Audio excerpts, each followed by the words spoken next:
What do you do? Mm, There's some like tension. That's common. I wake up there's mouth sometimes tension. and I have a mouth line here. But Only that's on 'cause this you go like side. this. I don't know It's what because it you is. slept like this. Yeah? Yeah. You don't think it's like I No, don't know, I I'm think you sleeping like slept. I think you slept like that. but I don't know if that's like associated with grinding your teeth at night too, because apparently I grind.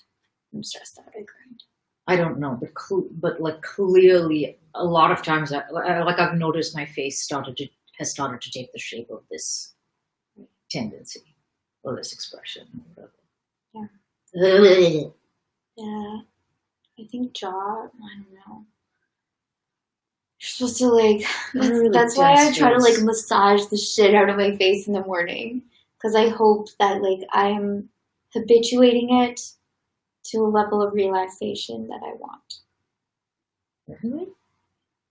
I think I like hold tension up here, and I don't go like I'm trying more and more to drop into my body to like disperse the it's not the exertion, but it's like, hey body, like you need to carry some of this, like it can't all be up here.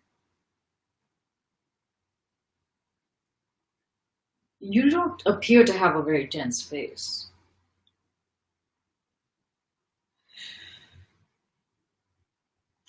Like you're quite placid. Yeah, I'm not gonna go into that here. We're talking about your face. Yeah, I know. We're just talking about your face. Yeah, I know. You think you carry tension in your face? Yeah. And maybe that's why it's placid. Because it's like it's just, you know what I mean? To me, placid is more like this. Yeah, you think I'm that? Mm-hmm. I mean, what do I know? I'm not inside your face, but. Yeah, someone was telling me that they used to keep like a little, like one of those like scary pocket mirrors. Yeah. You know, that zoom in. Yeah. Right on her desk. So she could see when she was frowning. That seems like a really odd. That would be hard. Approach. I just feel like it would be really hard to constantly be like, ugh. Yeah. Ugh. I like the tape. I think I like the tape idea better. Now's the time to do it. Actually, it is. But where does one get face tape? You know, what's the difference between tape and face tape?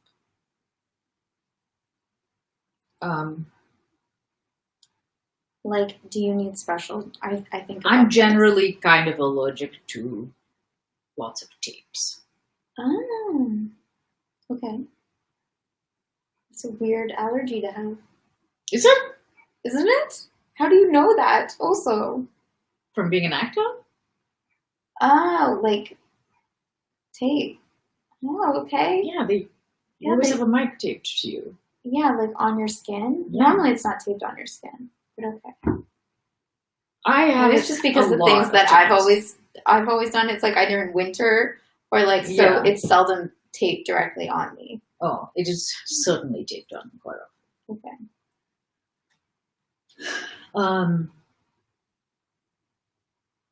Yeah, that's fine. So you need like. And I've done like Shakespeare outdoors, and we had like mics.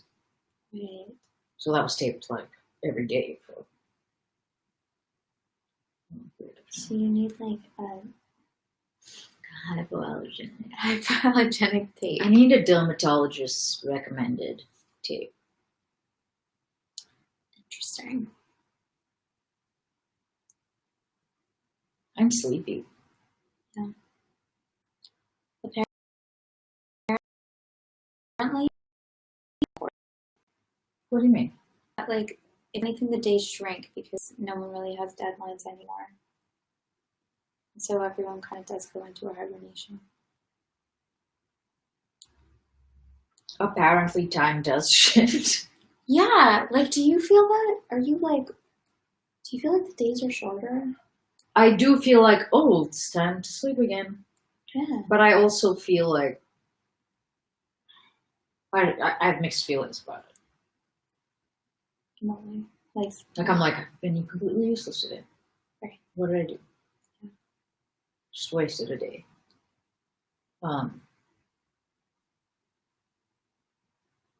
But also, I have found myself wondering.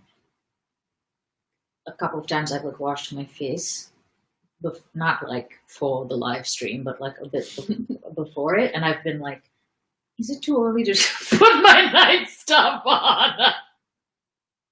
I'm definitely. I'm like, I've thought. I can see that. the sun. It's too early. You're like, when's it time for my night routine? I want to get to that. So where I've ended up is just doing raw sauce, and then I wait, and then after we're done, I finish it. Oh, okay. But I don't know about that plan. Like, I'm flying blind here. I like it. You do? It's a good question. How early is too? If you're like basically in bed all day, right? Is there a point to a morning and night routine, or can there just be a like whenever you feel like your routine? Right. This is now a skincare channel. It should be a skincare channel. It really should. What have we been doing this whole time? I think there should be like an afternoon. Like, let's add an afternoon routine.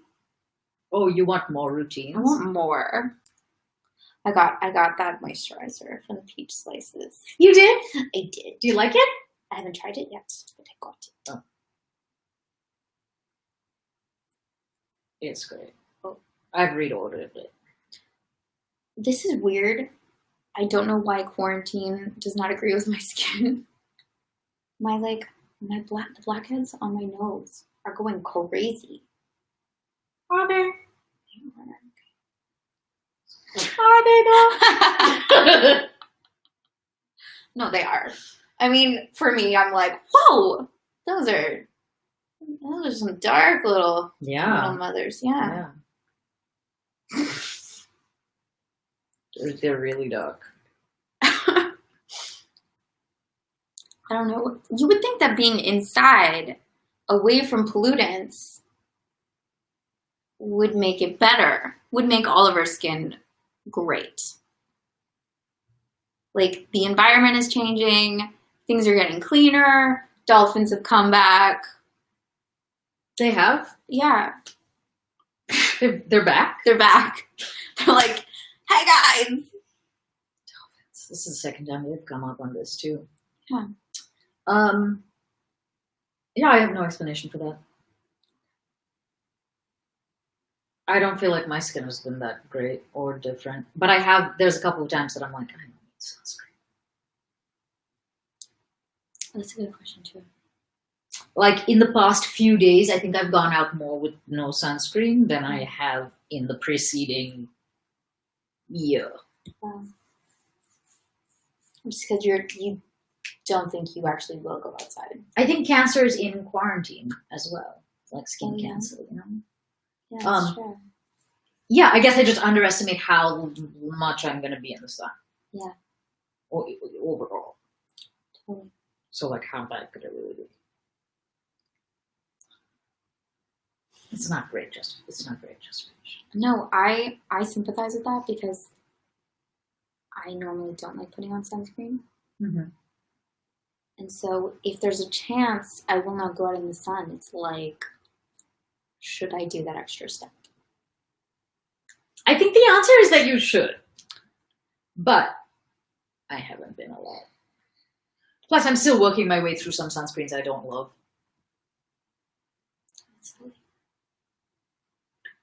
I mean, I could add to the half-used mountain of other bottles. And they can become sunscreen. Yeah. Yeah, they could be. Between the two of us, we've tried enough skincare products that we full on could have a skincare channel where we just talk about the things we've tried. Yeah, probably. Yes. Are you trying to make this happen? Yes, sure. I don't feel like I know anything is the thing. And I don't feel like I know anything. I think you know just as much as I do at this point.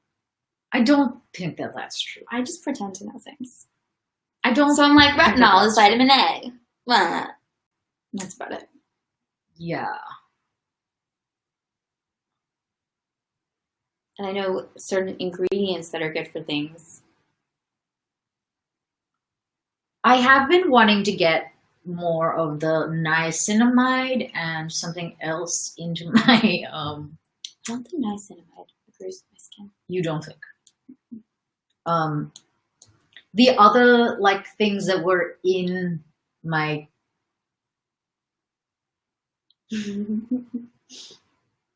product. We don't want to put down any I don't want to products. I don't want to name drop, you know? Yeah. I don't want to drop names. Mm. What was your uncle's name again? Ferg Nash. She did it again.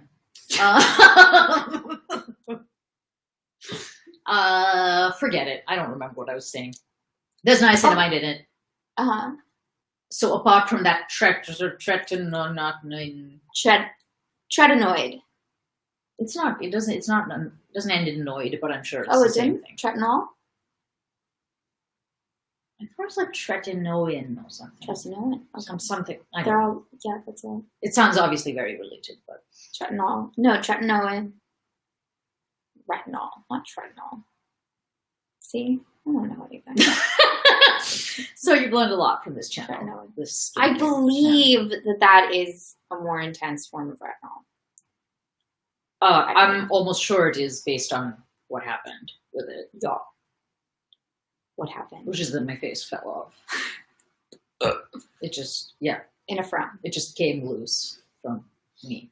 But the niacinamide and something else that are the other active ingredients, I was like, oh, maybe I should bump those up in some way without going to, because this would be a really useful skincare channel where you don't say what any of them. Just like, we're like talking a lot about a product and then refusing to name it. Definitely, whatever you do, do not purchase.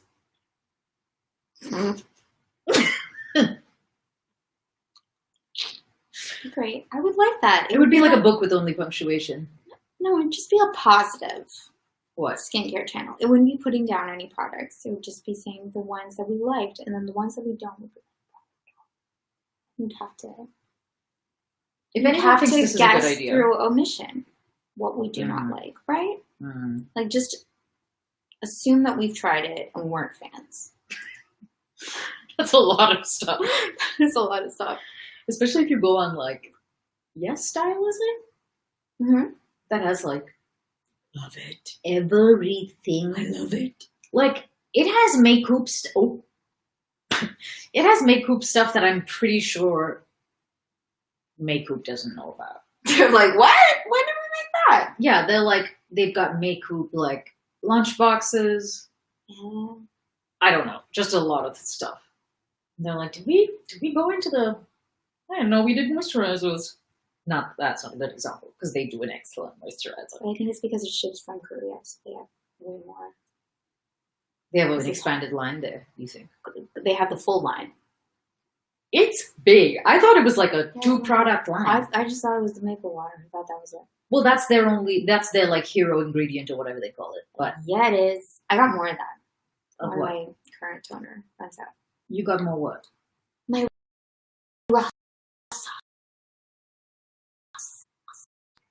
Other bottle of it. I know I've already told you that I really loved the moisturizer.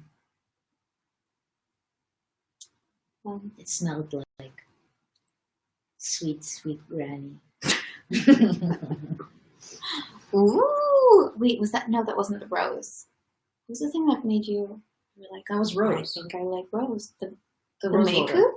No, the rose No, water. the rose water. Okay. Bulgarian roses. Only They Bulgarian. smell like roses.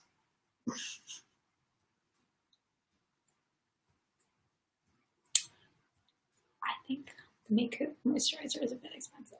It is. That's my opinion. I think a moisturizer should be cheap. Well, that's kind of why I said it in an intense way. Yeah. I do like it. A lot. Wait, what are you talking about with this I think the moisturizer should be cheap because you don't. It doesn't count when it's coming from you because you don't use moisturizers. I know, I don't know what I use. Well, I will now. So it's kind of We'll like you see. don't even believe in moisturizers. It's not that I don't believe, but I have so many layers that I'm like, I can't add a moisturizer layer. That is the whole. You have to keep adding layers to past the point that you're confident that it's not reaching your face. That's what Korean skincare is about, as far as I'm aware. I'm not sure if I use a moisturizer or not because I don't know if what I use counts as one. Well, what you just bought does. I know what that does. I don't know what I use counts as. I have no idea what step The murder that would goo? be. The murder goo. By the way, you remember when I was grilling you about some vitamin deficiency or something? Yeah. Before? I forgot that you take all manner of supplements. Oh, when I was saying I don't take iron. Yeah. Iron. I don't know why I said it like that. Iron. Iron. Iron. Yeah. Well, I'm very sporadic with things. Yeah, but I was like, vegans have blah, blah, blah, but that doesn't act like you substitute with things no matter what. Yeah, I mean, they tend to be vanity projects. Like, I'll take supplements. I won't take, like, basic things like zinc or iron or B12, which is agreed that all vegans should be taking. But I'll take biotin and, like, nootropics. Yeah, but iron supplements upset my stomach.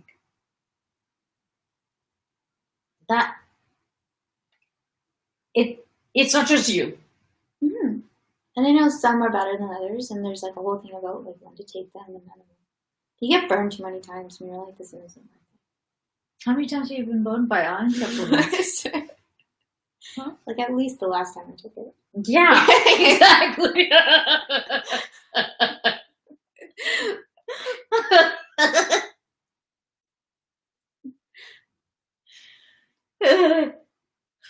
I want to talk more about those herbs, but maybe not. Maybe not. Maybe now's not the time. Maybe they need their own full Their own channel. episode.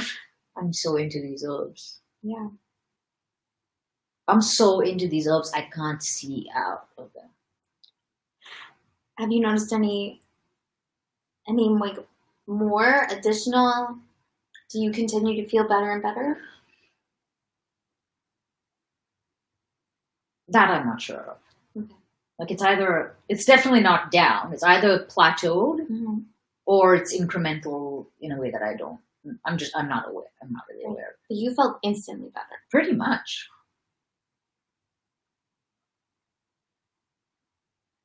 I gotta say, I don't like swallowing a lot of pills. I used to be fine with it. I used to be able to just like slam 6 capsule-sized things without thinking much of it. But now I like take a big sip of water and then get anxious. So you have to drink water then. What? No, I mean like You try to avoid drinking water, don't you? no, I don't really. I just make no effort to drink it. Yeah. But I assume that if I wouldn't be alive if it was no.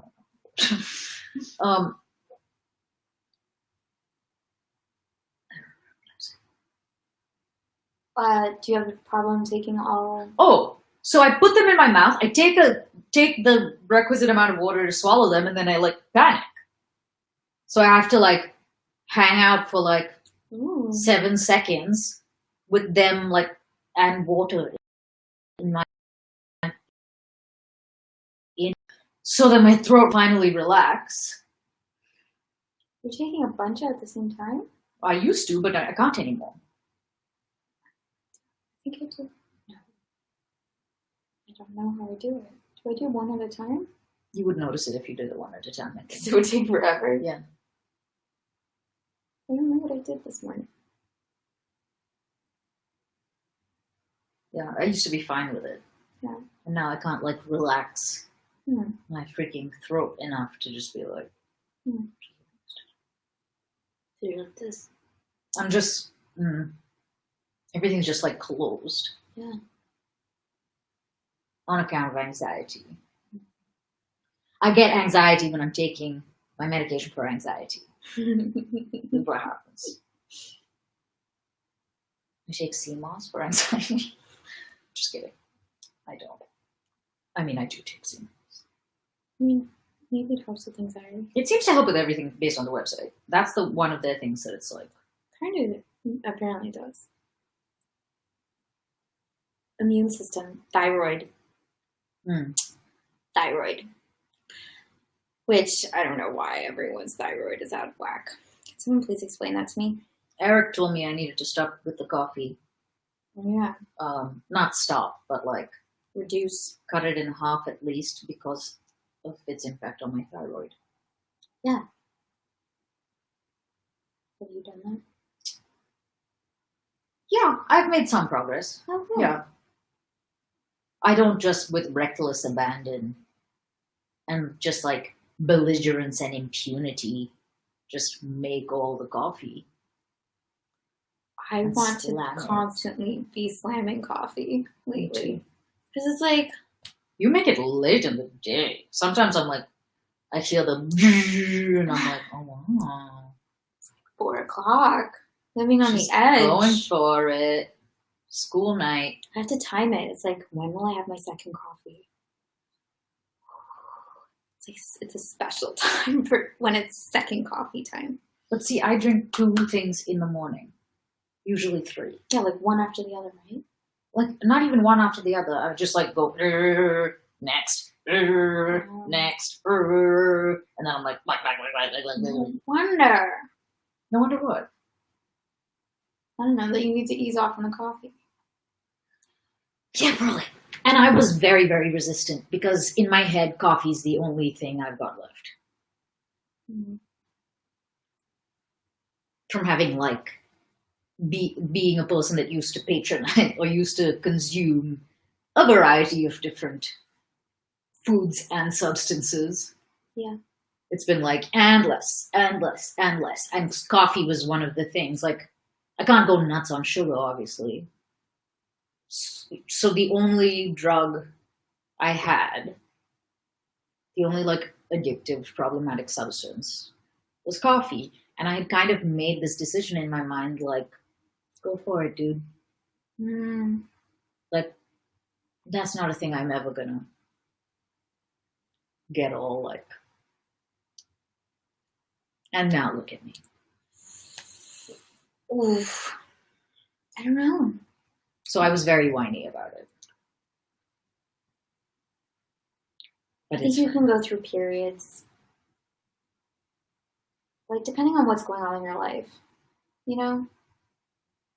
You don't need to be alert all the time. Ease off on a coffee. I don't even know what that means. No, seriously. Like, I'm not alert because I feel like I have to.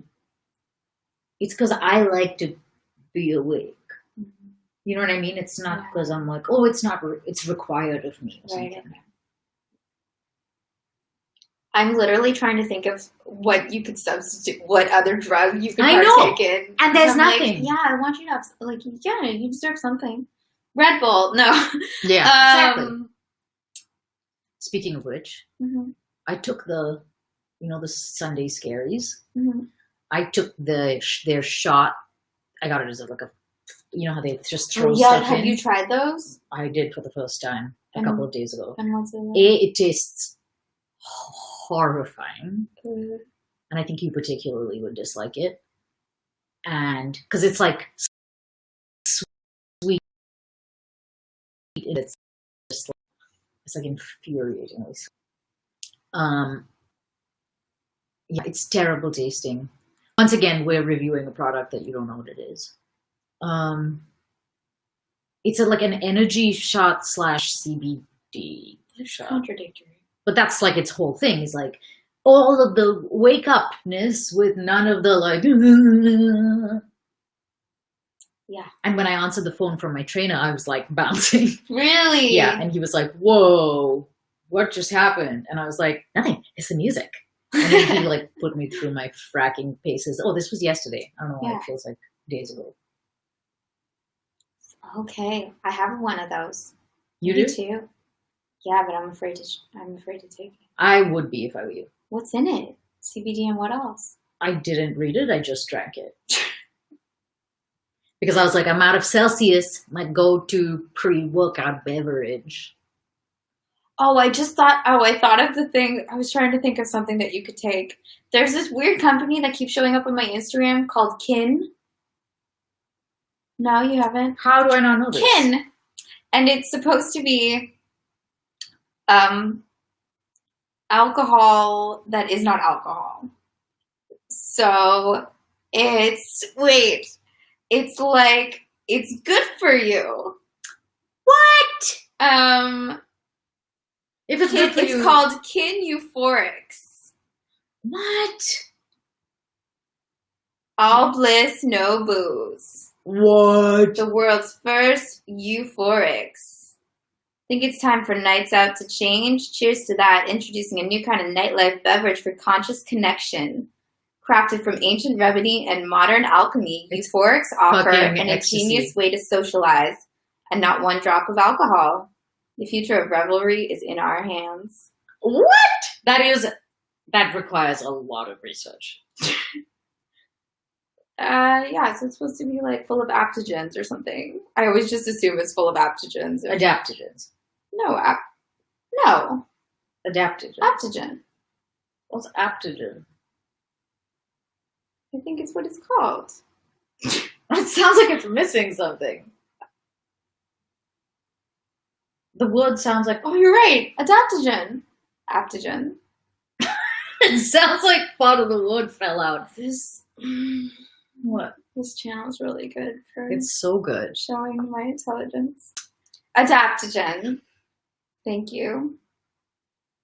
Nootropics, botanics. I don't know what any of these words mean. I have no idea, but anyway, it's supposed to make you feel euphoric.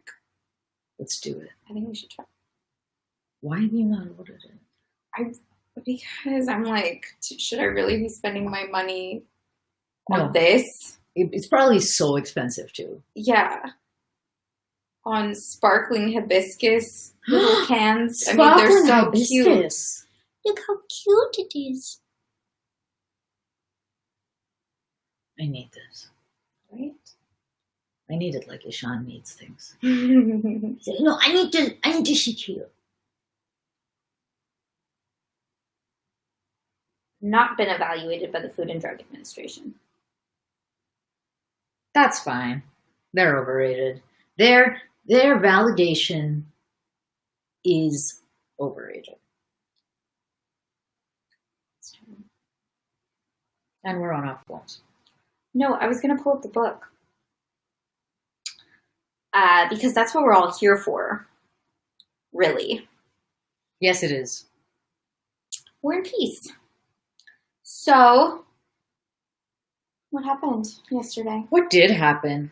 What happened last night? That's not the first time I've made the comment.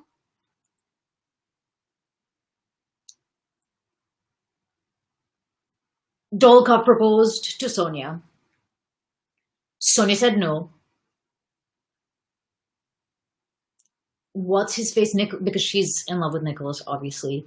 He is just stringing her along while just doing some giving her like a nominal disclaimer, being like, I'm probably not going to marry you. And I'm pretty sure Denisov is the greatest dancer in show business. And he into the 16-year-old Natasha, and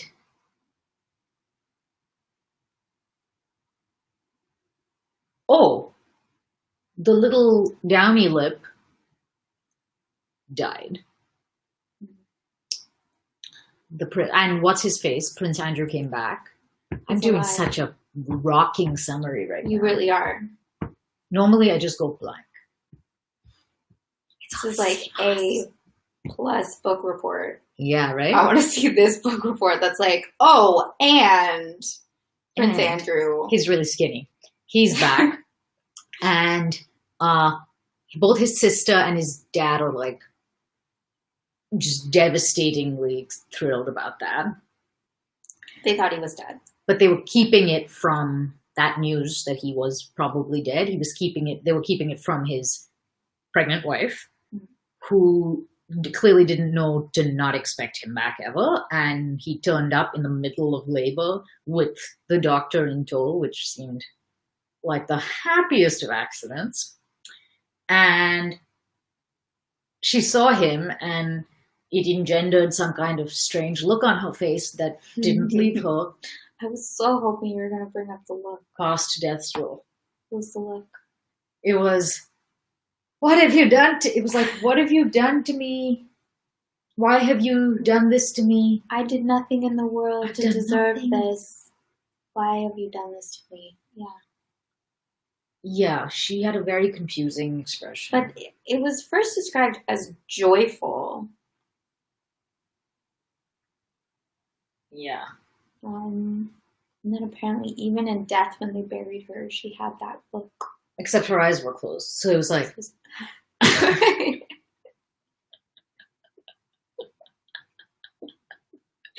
Oh, so little. she was so little. She was tiny. The little princess. She was like this big. Right. Imagine the whole time she really was that big. I mean, that's why child And we're didn't sitting- go so well. Yeah, and we're sitting here being like, what makes her so little?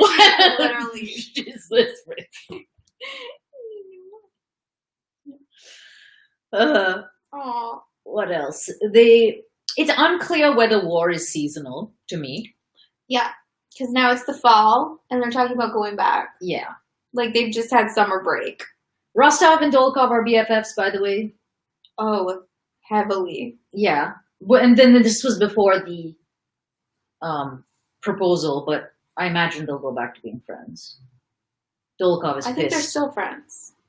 Yeah. Oh, Dolokhov is pissed. Yeah. But not because of him. No. Dolokhov's just always pissed. Yeah. There was a scene where Natasha was like, I do not like Dolokhov. Yeah. And Rostov was like, don't you say that about my compatriot. My man. Yeah. And she was like, he is inauthentic and calculating, and I will none of it. And Rostov. I think calculating is a weird word for him. Personally. I remember that description. I was like, I don't think he's calculating. Is that the word she used? Yeah, it was something like that. Like, I think that might be the word she used. And I was like, I don't think he thinks things through at all. The impression that I got from her summary of him, or her read of him, Mm-hmm. was that he was like angling an opportunist. That's how I took that to be, and I was like, I could believe that. But everyone is. Yeah, but that doesn't mean there are ways in which you're allowed to be it and ways in which you're not allowed to be it. It was very confusing how it gave this description of Dolokhov that was like, I hate women. Women are tedious and awful, and how he was how he would only be satisfied by like a pure, innocent angel. It was a really stupid monologue. So basically, he cast off all women, and then like in this next paragraph, it's like, and he likes Sonia. Yeah. But that to me is like, if he had said that, then he must have like seen that in Sonia, which is not calculating. You know what I'm saying? Like, I don't think he was going after Sonia because he's like, oh, this will be good for my social standing.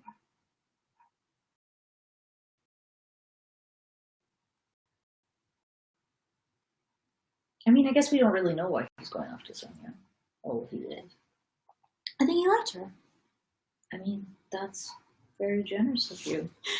And sort of like, take it as it appears. Yeah. Which, Also, why are we trusting Natasha, who is 16 years old, to know oh, she knows. how to read people? She knows. Okay.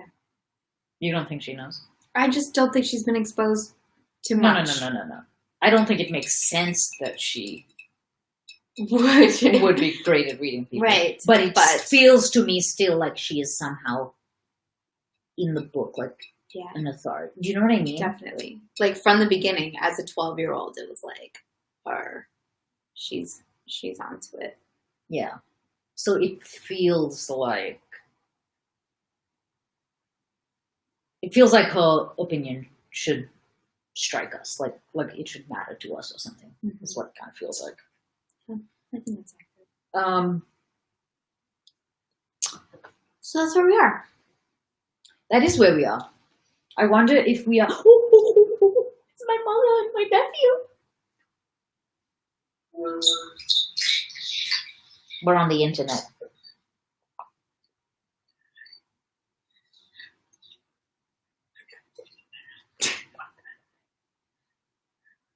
Carry on, as you were. Is she there? No. Oh, Yes. imagine you just like tuck her. Like, Put her stay face here. down. Chapter 13, Book 4. For 2 days after that, Rostov did not see Dolokhov It's broken. at his own or at Dolokhov's home. On the third day, he received a note from him. Oh, so it's directly addressing the thing we were just talking about. Mhm. As I do not intend to be at your house again for reasons you know of, and am going to rejoin my regiment, I am giving a farewell supper tonight to my friends. Come to the English Hotel. About 10 o'clock, Rostov went to the English Hotel straight from the theater where he had been with his family in Denisov. He was at once shown to the best room, which Dolokhov had taken for that evening. Some 20 men were gathered round a table at which Dolokhov sat between 2 candles. On the table was a pile of gold and paper money, and he was keeping the bank. Rostov had not seen him since his proposal and Sonia's refusal, and felt uncomfortable at the thought of how they would meet. Dolokhov's clear, cold glance met Rostov as soon as he entered the door, as though he had long expected him. It's a long time since we met, he said. Thanks for coming. I'll just finish dealing, and then Ilyushka will come with his chorus. I called once or twice at your house, said Rostov, reddening. Dolokhov made no reply. Wait, it's... Mhm. You may punt, he said. Rostov recalled at that moment a strange conversation he had once had with Dolokhov. None but fools trust to luck in play, Dolokhov had then said. It's pretty calculating. Or are you afraid to play with me, Dolokhov now asked, as if guessing Rostov's thought.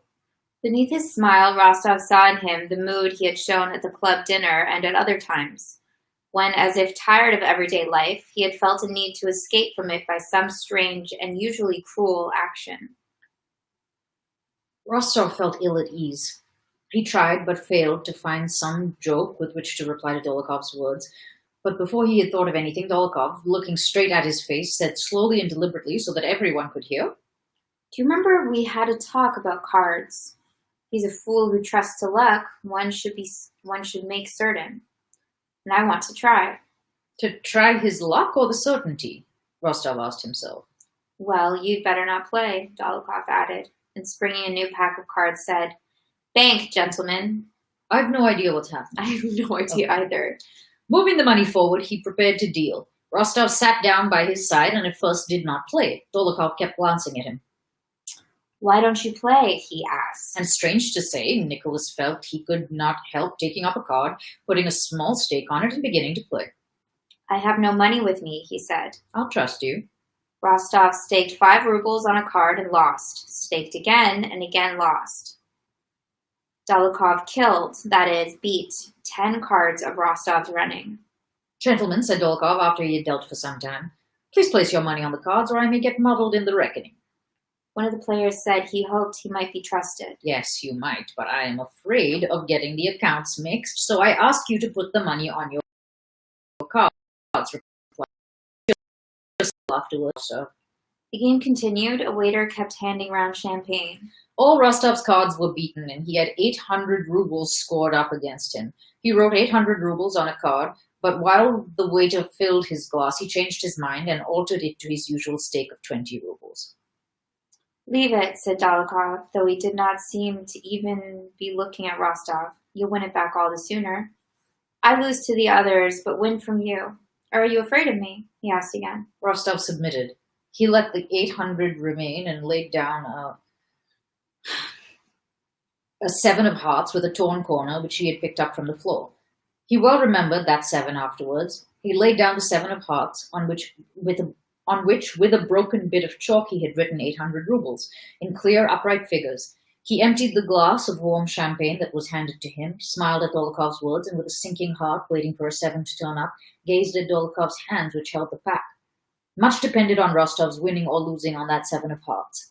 On the previous Sunday, the old count had given his son 2,000 rubles, and though he always disliked speaking of money difficulties, had told Nicholas that this was all he could let him have till May, and asked him to be more economical this time.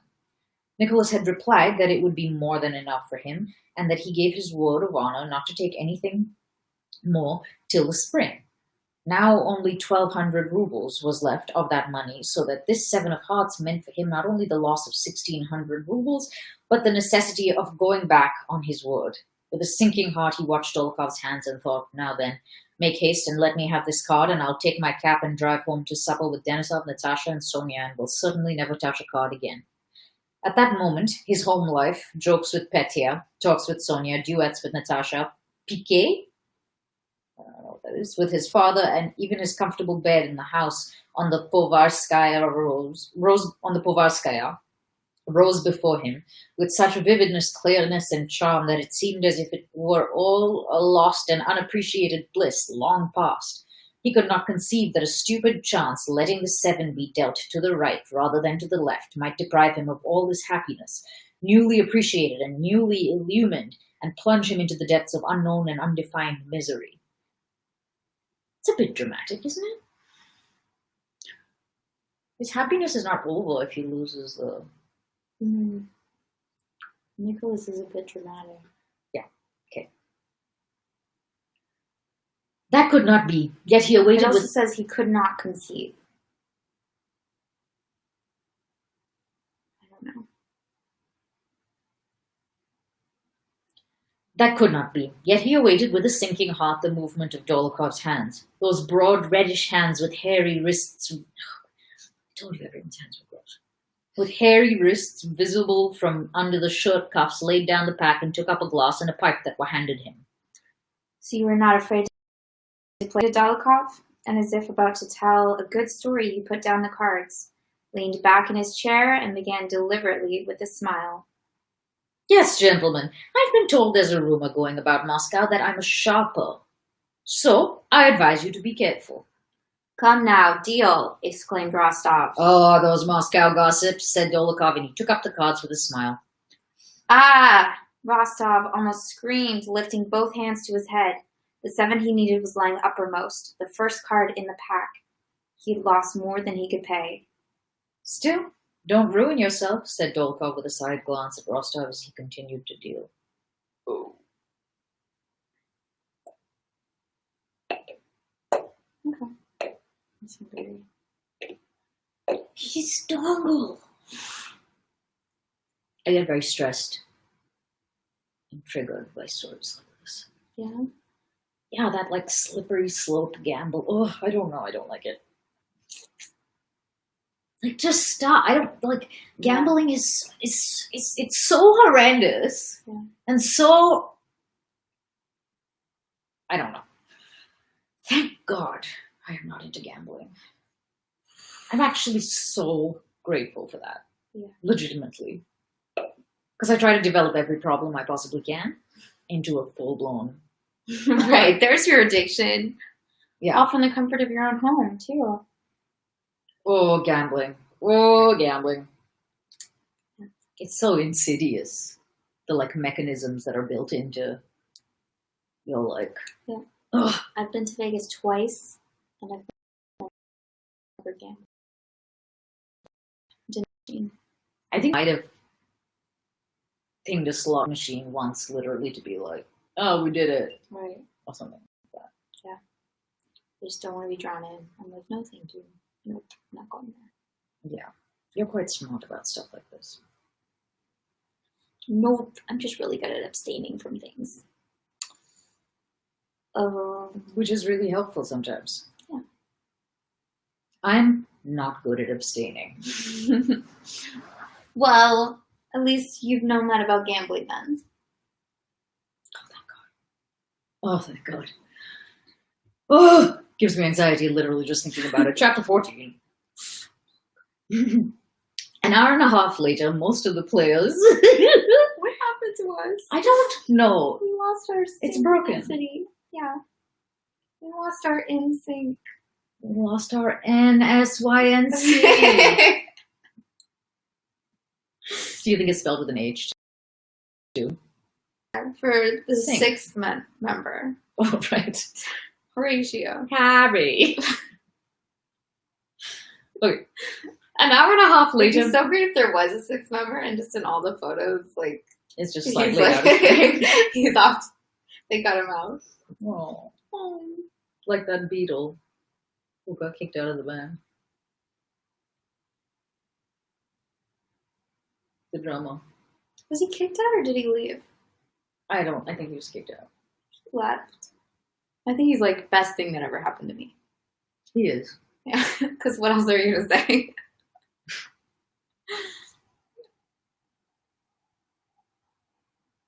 Although who knows what his life is. Peter? I just don't remember. What are you, like a giant Beatles fan? No. But I saw the... What is this, some kind of Beatlemania? Obviously. No, I feel like I watched the George Harrison documentary, which is quite good, actually. I think that was mentioned. But obviously, I did not remember it. I think his name was Peter. I'm going to say Peter. Peter's a very English name. Peter, you know. Could have been a Beatle. But he wasn't. Did you hear that Prince Harry has moved here? Here? Yeah. Highland Park. No. Ugh. I mean, maybe. I thought he was moving to Canada. No, they moved here. Why? Because I think she just wanted her life to be exactly like it was before, only plus a little bit of royal family. Okay. There's people who are like, I read a really freaking mean-ass article about her, but it wasn't one of those, like, it was a very carefully thought out. Basically, it was like, she's a whiny little California girl. And she couldn't cut it, and she can't handle not getting what she wants. And so she's like literally changed the whole structure of British royalty so she can have all the things she wants assembled in the way that she wants, with the responsibilities she wants without the responsibilities she doesn't want. It's kind of intense. Do you agree with this? Not that you would know. I have no idea. Yeah. But it was a very convincing... Like, the monarchy is obviously the weirdest thing ever. Yeah. But it is true, this point that this lady made who wrote it, that, which was to say that the whole role of the monarchy is to be stable. Mm-hmm. So, like, and she went into the history of, like, the World War II bombings of London and that whole, like, how the queen and the princess, who's now the queen at the time, was doing all this to sort of like stabilize the country, and that their stiff upper lip, keep calm thing is supposed to be almost like codified in the form of this family, this group of people. So it is essential to the structure of the thing. If your goal is to maintain the monarchy, then yes, I agree with her. This is like a bit undermining of all of the things that it's supposedly, like a lot of it's bedrock. But like Harry didn't have much to do with the monarch. Maybe that's not true. But he's not a good example of the monarchy being that bad. Why? Because before he was married, he was like Prince Harry. He was the bad boy.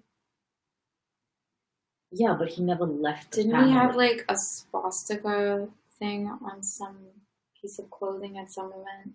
I don't know. He never left the family, but well, that's what he wasn't exactly being an example. The question is, what are the most necessary and the most salient roles? So it's not to say everybody has to be perfect, but they have to be something. Mm-hmm. And that something is stiff upper lip. is surviving anything. Mm. So yeah, he can go through scandals or like be out partying and whatever, but it's quite different from being like, I can't deal with this life and I reject the life of royalty. Because that is the only thing the royalty is not allowed to do. Like, Elizabeth doesn't get to say, she doesn't get to be a person. Yeah. You know, that whole thing. Yeah. So the one thing you kind of have to do if you're them is be them. And so for them to be like, we're no longer a part of this, that act is like a very drastic act. Mm.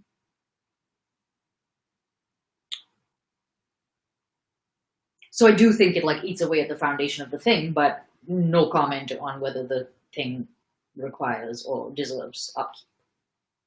Because it is this bizarre.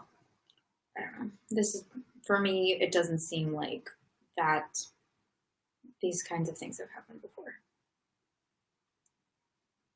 With I don't know enough about the royalty, but King Edward, George's older brother.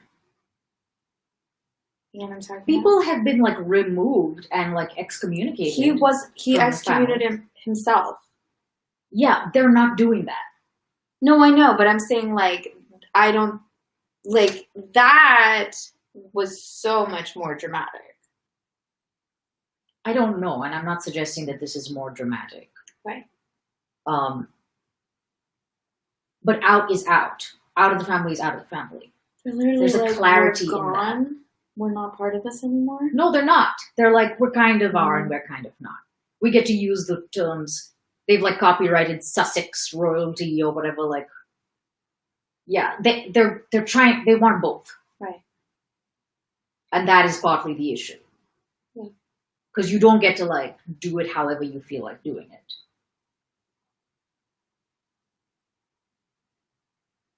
Because no one cares about your feelings. Seriously. Yeah. You know, there's like those like horrid stories of like the little kids when they were young having to like be around the throngs of people who were like wailing and weeping about their mother who had just died, but they didn't get to cry. They just had to like be there while these like strangers wept on them about their mother who they'd never met. Mm-hmm. So like, nope. I'm not suggesting that the monarchy should be maintained at all. Right. But it depends on certain things. And to be like, you guys are too mean. I don't want to do this anymore, but I still want to be a princess. Like, the argument was that just is anathema to being part of the family. Okay. Interesting. It was. Yeah. I hadn't read anything about Right. any of this. For someone who like doesn't really read Monarchy, the Star magazine or whatever. No. I knew that it was dramatic. Like, also, I think it's weird. Into like, maybe we just lost you. It didn't seem to create 2 videos. It seemed to be 1. Oh, and it was just like a weird blip, or did you not see it? I didn't fast forward to it. Okay. Maybe just cut to. Cool. Chapter 14. Yeah. An hour and a half later, most of the players were but little interested in their own play. The whole interest was cost of 1,600 rubles. He had a long column of figures scored against him, which he had reckoned up to 10,000, but that now, as he vaguely supposed, must have risen to 15,000. What is he doing? In reality, it already exceeded 20,000 rubles. Dolokhov was no longer listening to stories or telling them, but followed every movement of Rostov's hands, and occasionally ran his eyes over the score against him. He had decided to play until that score reached 43,000. He had fixed on that number because 43 was the sum of his and Sonia's joint ages. Rostov, I know I really wanted to do the math, but then I don't know how old Sonia is. Rostov, leaning his head on both hands, sat at the table, which was scrawled over with figures, wet with spilled wine, and littered with cards. One tormenting impression did not leave him, that those broad-boned, reddish hands with hairy wrists visible from under the shirt sleeves, those hands which he loved and hated, held him in their power. Why are they letting him do this? You mean his friends? Yeah. I don't know. 600 rubles, ace, a corner, a 9. Winning it back's impossible. Oh, how pleasant it was to be home. How pleasant it was at home. The knave, double, or quits, it can't be. Why is he doing this to me, Rostov pondered. Sometimes he staked a large sum, but Dolokhov refused to accept it and fixed the stake himself. Nicholas submitted to him, and at one moment prayed to God as he had done on the battlefield at the bridge over the Enns, and then guessed that the card that came first to hand from the crumpled heap under the table would save him. Now counted the cords on his coat and took a card with that number and tried staking the total of his losses on it. Then he looked round for aid from the other players, or peered at the now cold face of Dolokhov and tried to read what was passing in his mind. He knows, of course, what this loss means to me. He can't want my ruin, can't he? Wasn't he my friend? Wasn't I fond of him? But it's not his fault. What's he to do if he has such luck? And it's not my fault either, he thought to himself. I've done nothing wrong. Have I killed anyone, or insulted or wished harm to anyone? Why such a terrible misfortune? And when did it begin? Such a little while ago I came to this table with the thought of winning 100 rubles to buy that casket for Mamma's name day, and then going home. I was so happy, so free, so light-hearted.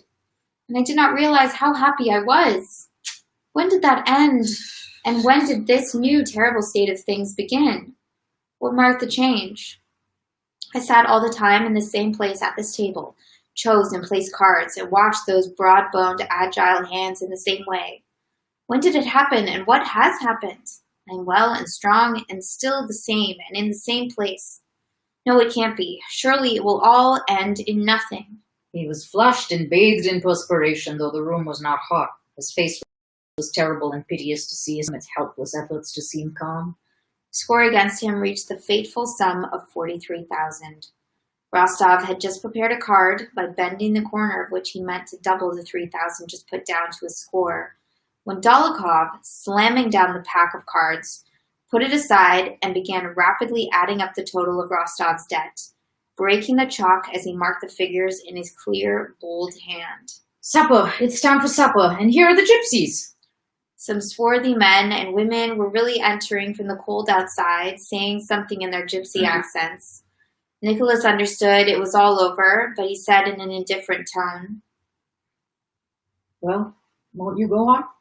I had a splendid card already, as if it were the fun of the game which interested him most. It's all up. I'm lost, thought he. Now a bullet through my brain. That's all that's left me. And at the same time, he said in a cheerful voice, Come now, just this one more little card. All right, said Dolokhov, having finished the addition. All right, 21 rubles, he said, pointing to the figure 21, by which the total exceeded the round sum of 43,000. And taking up a pack, he prepared to deal.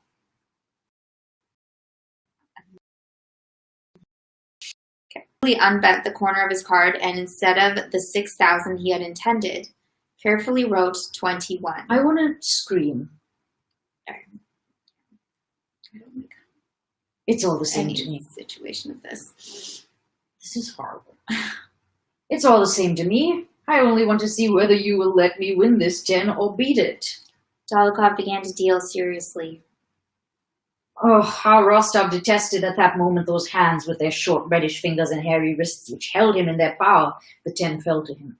You owe 43,000, Count, said Dolokhov. And stretching himself, he rose from the table.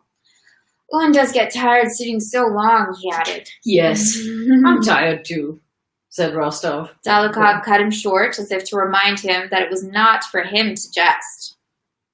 When am I to receive the money, Count? Rostov, flushing, drew Dolokhov into the next room. I cannot pay it all immediately. Will you take an IOU? He said. I say, Rostov, said Dolokhov clearly, smiling and looking Nicholas straight in the eyes. You know the saying, lucky in love, unlucky at cards. Your cousin is in love with you, you know. I know. Oh, it's terrible to feel oneself so in this man's power, thought Rostov. He knew what a shock it would inflict on his father and mother by the news of this loss. He knew what a relief it would be to escape it all, and felt that Dolokhov knew that he could save him from all this shame and sorrow, but wanted now to play with him as a cat does with a mouse. Your cousin, Dolokhov started to say, but Nicholas interrupted him. My cousin has nothing to do with this, and it's not necessary to mention her, he exclaimed fiercely. Then when am I to have it? Tomorrow, replied Rostov, and left the room. But how? I can't with him.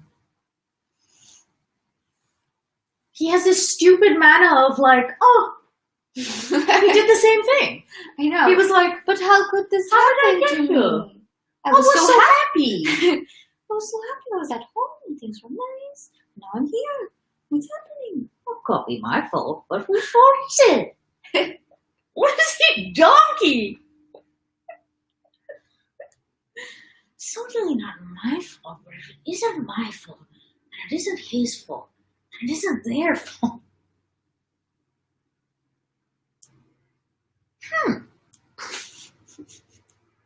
He's a freaking dongle. He's a good-for-nothing freaking dongle. Such an innocent. But innocent, this is, you know what this is? This is like toxic innocence. Yeah, kind of. This is like, this is toxic happened? innocence. You've just been sitting here? He's just spurting blood. Standing there with like a sharp object. I know I didn't do it. 15. With that? Yeah. I actually, you know what I thought was going to happen? What? I thought Nicholas was going to basically go to Sonia and be like, you gotta do it. Oh, I think that's what Dolokhov was suggesting. I actually thought, the reason why I was getting nervous is I thought Nicholas was going to win and be like, woo! And then Dolokhov was full on going to kill him. He would have probably. Yeah. It's a good thing Nicholas can't win it. No, really. And then he's like, oh, it says 6,000. Excuse me, pardon me. And he's like, Yeah. 23,000. Cool, dude. Good call. Good job. call. Ready? Mm-hmm. To say tomorrow and keep up a dignified tone was not difficult, but to go home alone, see his sisters, brother, mother, and father, confess and ask for money he had no right to after giving his word of honor was terrible. At home, they had not yet gone to bed. Young people, after returning from the theater, had had supper and were grouped round the clavichord. As soon as Nicholas entered, he was enfolded in that poetic atmosphere of love which pervaded the Rostov household that winter, and now after Dolokhov's proposal and Yogol's ball, seemed to have grown thicker round Sonia and Natasha as the air does before a thunderstorm. Sonia and Natasha, in the light blue dresses they had worn at the theater, looking pretty and conscious of it, was standing by the clavichord, happy and smiling. Vera was playing chess with Shinshin in the drawing room, the old countess waiting for conversations with the old gentlewoman who lived in their house. Who? Just like an old lady who lived in their house? Yeah. Denisov, with sparkling eyes and ruffled hair, sat at the clavichord, striking chords with his short fingers. Why is everyone's hands gross? Not the ladies, I'm sure. His legs thrown back and his eyes rolling as he sang with his small, husky but true voice. I'm going to need a demonstration of this. Wait, this is Denisov? Yes. I mean, it's coming. Great. So I'll just reread this part. He sat at the clavichord, striking chords with his short fingers, his legs thrown back, and his eyes rolling as he sang with his small, husky, but true voice.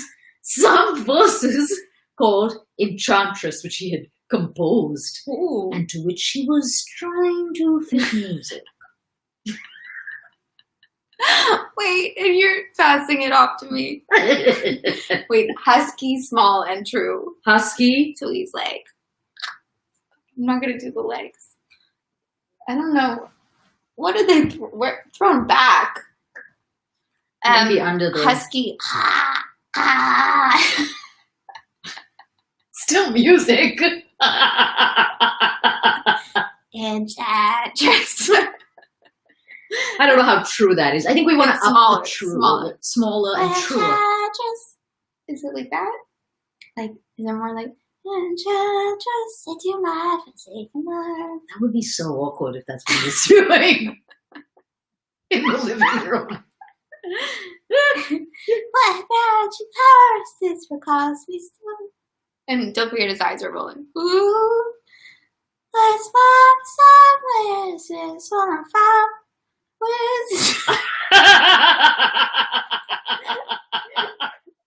What is this place that makes my fingers slow? So he was singing in passionate tones, gazing with his sparkling black eyes at the frightened and happy Natasha.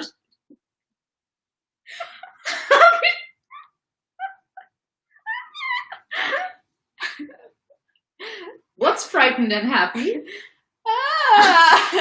It's like the little princess.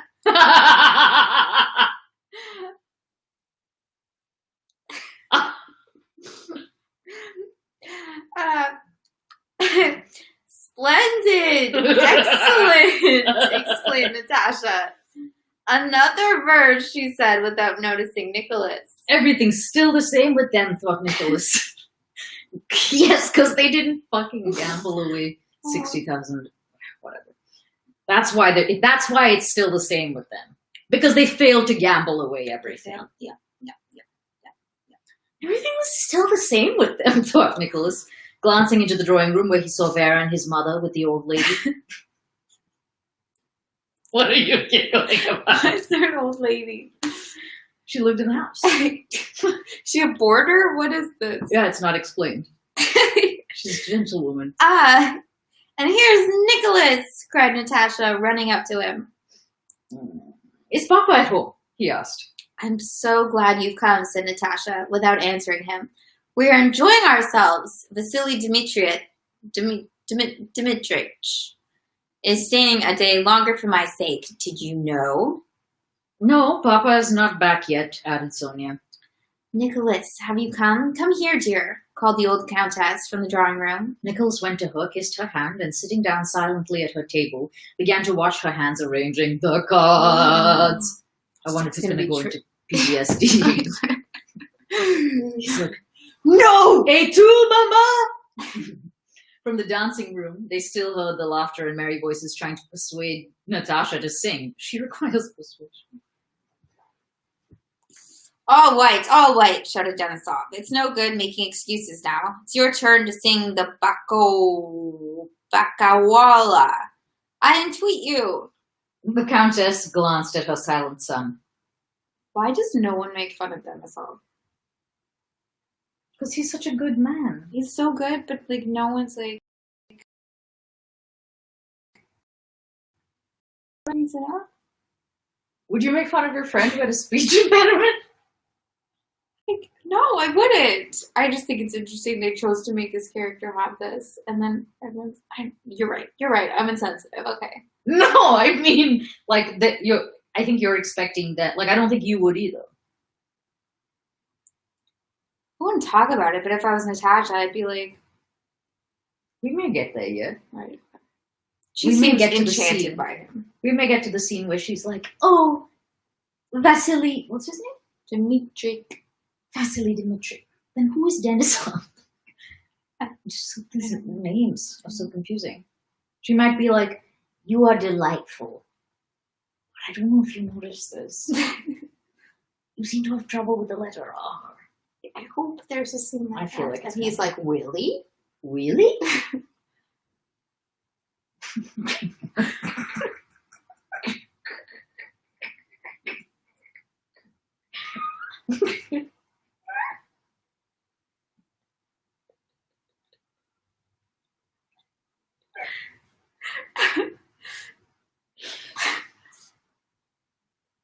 What's the matter, she asked. Oh, nothing, said he, as if weary of being continually asked the same question. Will Papa be back soon? I expect so. Everything's the same with them. They know nothing about it. Where am I to go, thought Nicholas, and went again into the dancing room where the clavichord stood. Sonia was sitting at the clavichord playing the prelude to Denisov's favorite barcarolle. Natasha was sorry. Natasha was preparing to sing. Denisov was looking at her with enraptured eyes. Nicholas began pacing up and down the room. Why do they want to make her sing? How could she sing? There's nothing to be happy about, thought he. Sonia struck the first chord of the prelude. My God, I'm a ruined and dishonored man. A bullet through my brain is the only thing left for me. Not singing, his thoughts ran on. Go away? But where to? It's one. Let them sing. He continued to pace the room, looking gloomily at Denisov and the girls, and avoiding their eyes. Nikolenka, what is the matter? Sonia's eyes fixed on him seemed to ask. He's looking at them but not looking in their eyes like those shelter dogs, remember? Remember we went to see puppies and just like, don't look at them. Don't. And we were like, what? Where do we look? Yeah, because I'll take it as a challenge. Sorry. Nikolenka, what's the matter? Yeah. Sonia's eyes fixed on him seemed to ask. She noticed at once that something had happened to him. Nicholas turned away from her. Natasha, too, with her quick instinct, had instantly noticed her brother's condition. But though she noticed it, she was herself in such high spirits at that moment, so far from sorrow, sadness, or self-reproach, that she purposely deceived herself as young people often do. No, I am too happy now to spoil my enjoyment by sympathy with anyone's sorrow, she felt, and she said to herself, no, I must be mistaken. He must be feeling happy just as I am. Now, Sonia, she said, going to the very middle of the room where she considered the resonance was best. Having lifted her head and let her arms droop lifelessly, as ballet dancers do, Natasha, rising energetically from her heels to her toes, stepped to the middle of the room and stood still. Yes, that's me, she seemed to say, answering the rapt gaze with which Denisov followed her. And what is she so pleased about, thought Nicholas, looking at his sister. Why isn't she dull and ashamed? Are these feel like rhetorical questions? Yeah, he's not actually saying them. I mean, like, even in his mind, rhetorical? Let's say that that's what's happening. Because otherwise he has such shitty boundaries that he cannot tell the difference between himself and his family. And it's like, I don't understand why everyone's so happy. Yeah. Cool. Natasha took the first note. Her throat swelled, her chest rose, her eyes became serious. At that moment, she was oblivious of her surroundings. And from her smiling lips flowed sounds which anyone may produce at the same intervals and hold for the same time, but which leave you cold 1,000 times, and the 1,001st time thrill you and make you weep. Natasha, that winter, had for the first time begun to sing seriously, mainly because Denisov was so delighted in her singing. She no longer sang as a child. There was no longer in her singing that comical, childish, painstaking effect that had been in it before. But she did not sing well, as all the connoisseurs who heard her said, it is not trained, but it is a beautiful voice that must be trained. Sometime after she had finished, while that untrained voice with its incorrect breathing and labored transitions was sounding, even the connoisseurs said nothing, but only delighted in it, and wished to hear it again. In her voice there was a virginal freshness, of course there was, an unconsciousness of her own powers, and an as yet untrained velvety softness, which so mingled with her lack of art in singing that it seemed as if nothing in that voice could be altered without spoiling it. What is this? Thought Nicholas, listening to her with widely opened eyes. What has happened to her? How is she singing today?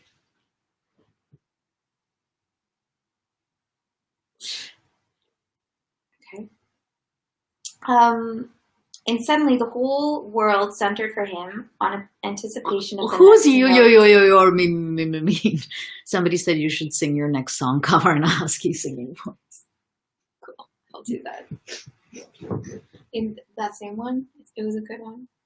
Yeah, in that one. I don't know if I can. I'll have to go back and replicate. Oh, this will be here for eternity. Exactly. Good. Finally, my talents are shown. What is this? Thought Nicholas, listening to her with widely opened eyes. What has happened to her? How she is singing today? And suddenly the whole world centered for him on anticipation of the next note, the next phrase, and everything in the world was divided into 3 beats. Oh mio credule affetto. 1, 2, 3, 1, 2, 3, 1. Oh mio credule affetto. 1, 2, 3, 1.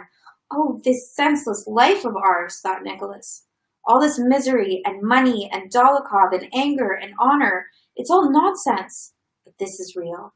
Now then, Natasha, now then, dearest, now then, darling, how will she take that sea? She's taken it, thank God. Without noticing that he was singing, to strengthen the sea, he sung a second, a third below the high note. Ah, God, how fine! Did I really take it? How fortunate, he thought. What the hell? He was just swept up in the music, in the beauty.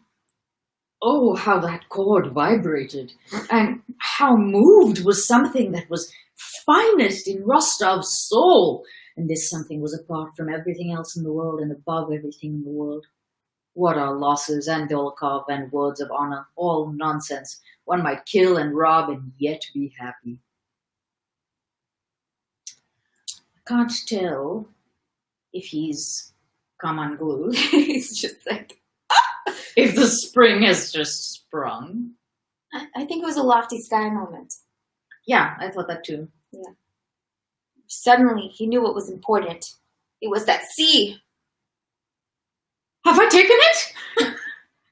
Oh dear, I've took it. What are they saying? Yeah. Did I really take it? How fortunate. How fortunate. Like he didn't do it on purpose. It's just like playing cards and everything else. He's like, who's singing that sea? Oh, I am.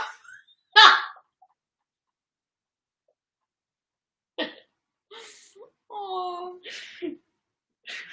Chapter 16. It was long since Rostov had felt such enjoyment for music as he did that day. But no sooner had Natasha finished her barcarolle than reality again presented itself. He got up without saying a word and went downstairs to his own room. A quarter of an hour later, the old count came in from his club, cheerful and contented. Nicholas, hearing him drive up, went to meet him. Well, had a good time, said the old count, smiling gaily and proudly at his son. Nicholas tried to say yes, but could not, and nearly burst into sobs. The count was lighting his pipe and did not notice his son's condition. Ah, it can't be avoided, thought Nicholas for the first and last time, and suddenly, in the most casual tone, which made him feel ashamed of himself, he said, as if merely asking his father to let him have the carriage to drive to town, Papa, I've come on a matter of business. I was nearly forgetting. I need some money. Dear me, said his father, who was in especially good humor. I told you it would not be enough. How much? Very much, said Nicholas, flushing, and with a stupid, careless smile, for which he was long unable to forgive himself. I had lost a little. I mean, a good deal. A great deal. 43,000. What? To whom? Nonsense,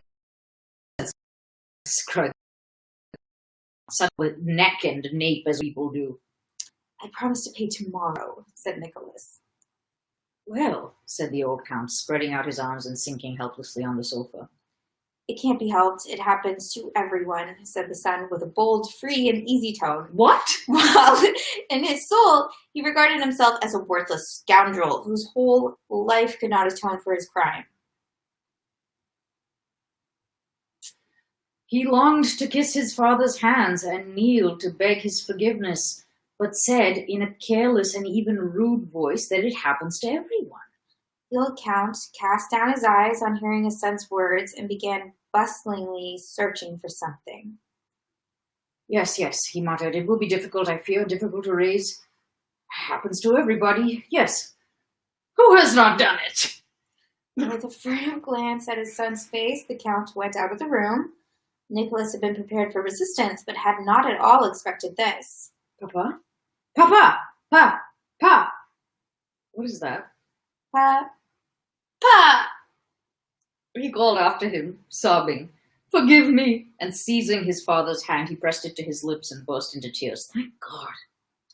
Well, father and son were having their explanation.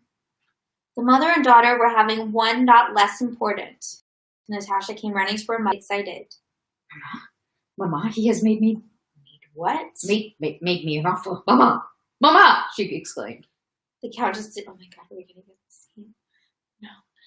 The countess did not believe her ears. Denisov had proposed. To whom? To this chit of a girl, Natasha, who not so long ago was playing with dolls and who was still having lessons? Don't, Natasha. What nonsense, she said, hoping it was a joke. Nonsense, indeed. I'm telling you the fact, said Natasha indignantly. I come to ask you what to do, and you call it nonsense. The countess shrugged her shoulders. If it is true that Monsieur Denisov has made you a proposal, tell him he is a fool, that's all. No, he's not a fool, replied Natasha indignantly and seriously. Well then, what do you want? You're all in love nowadays. Well, if you are in love, marry him, said the countess, with a laugh of annoyance. Good luck to you. No, Mama, I am not in love with him. I suppose I'm not in love with him. Well then, tell him so.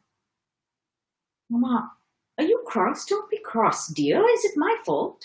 No, but what is it, my dear? Do you want me to go and tell him? Said the countess, smiling. No, I will do it myself. Only tell me what to say. It's all very well for you, said Natasha with a responsive smile. You should have seen how he said it. I know he did not mean to say it, but it came out accidentally. I think he was like, Maui. Mm-hmm. Oh. I think he was like, marriage is a... is what keeps us together forever. Well, all the same, you must refuse him. No, I mustn't. I'm so sorry for him. He's so nice. Well, then accept his offer.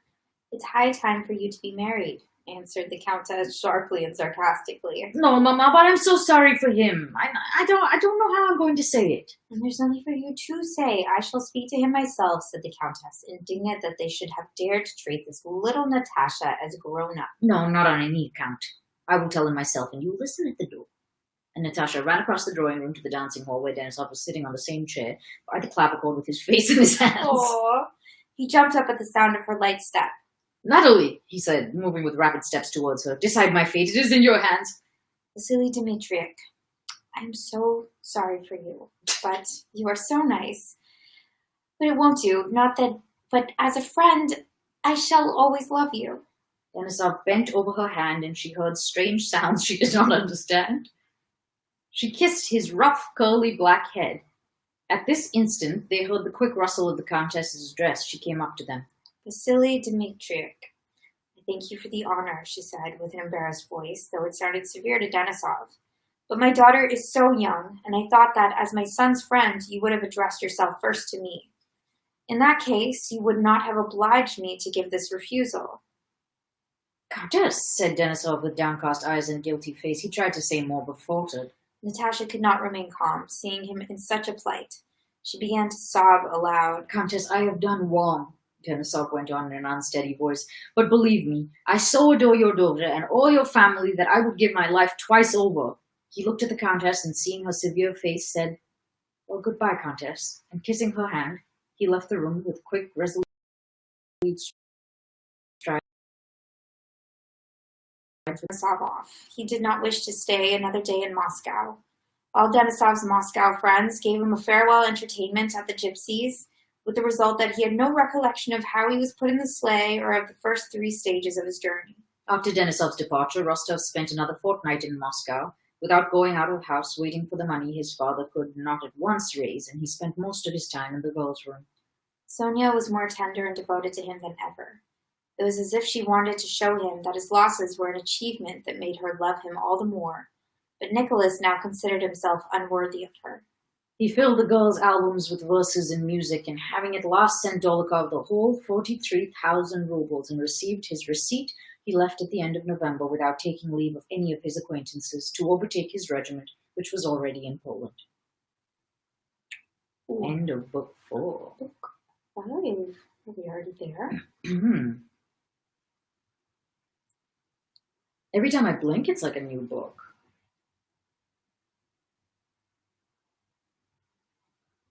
Only, wait, how many more books to go?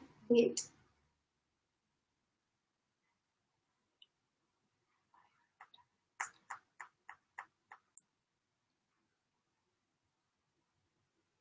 $15.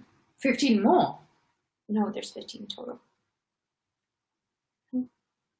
We're running out of book. We're running out of book. I guess we're a third of the way through.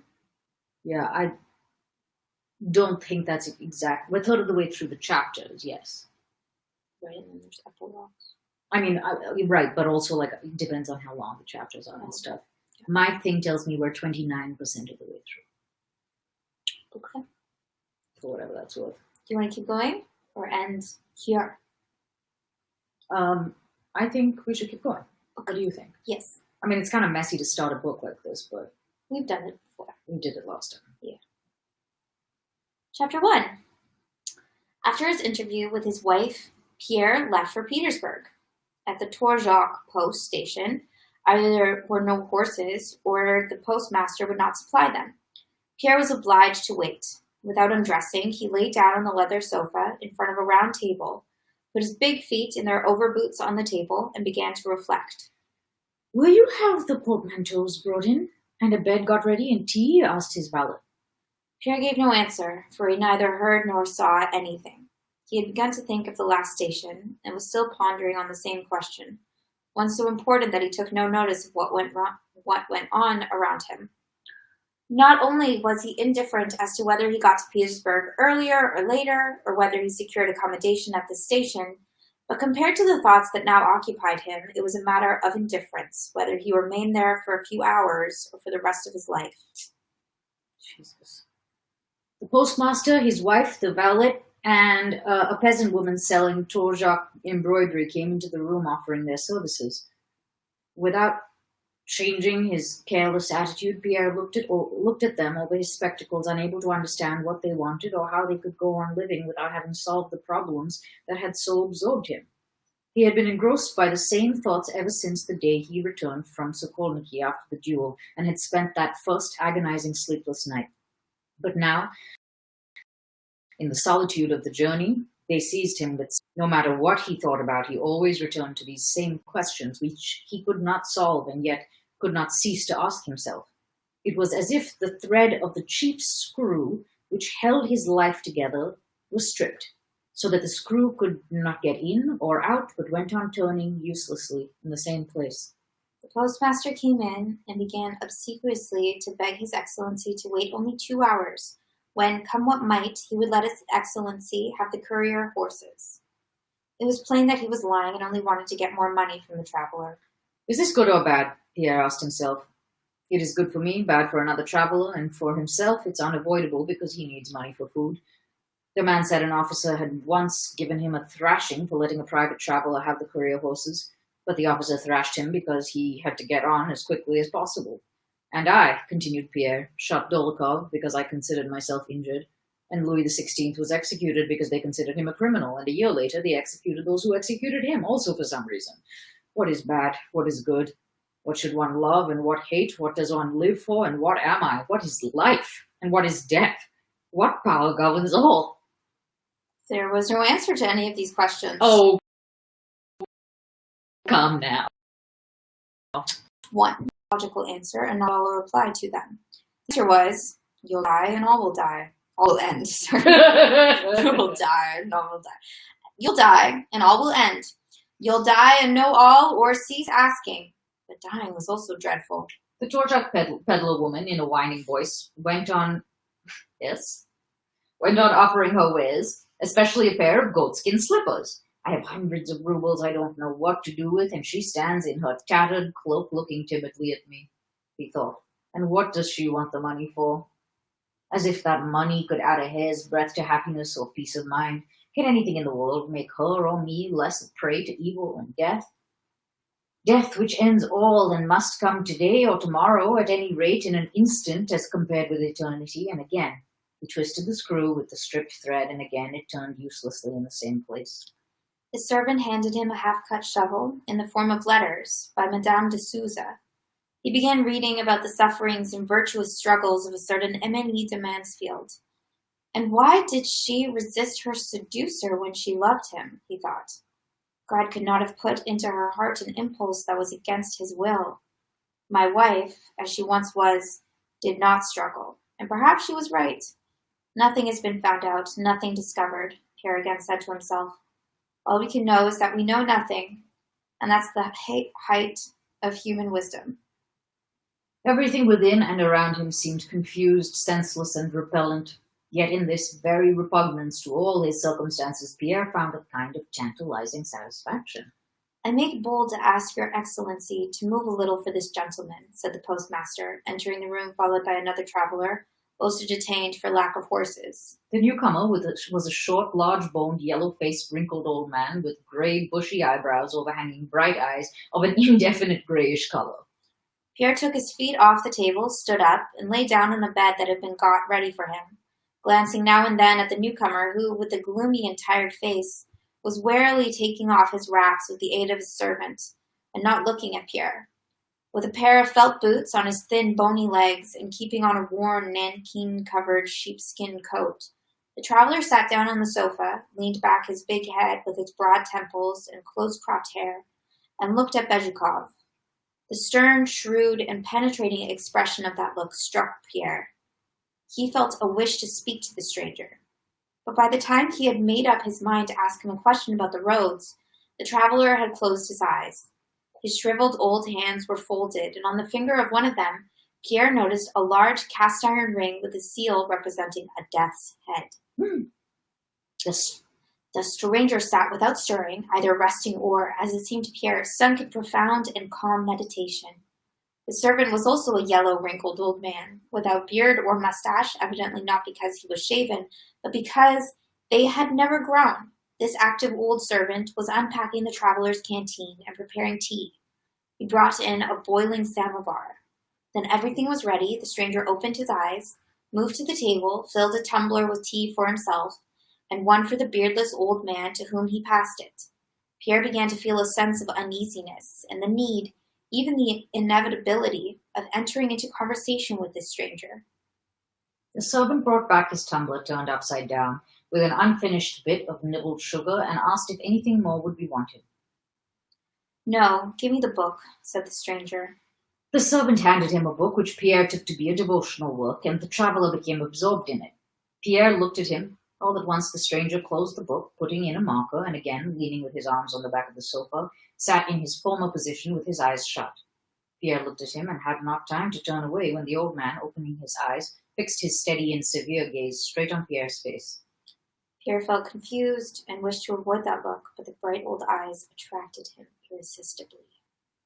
What? I have no idea. I think he's just met Father Christmas in disguise. Or death. Or death, right? Same thing. Or más? Mm-hmm.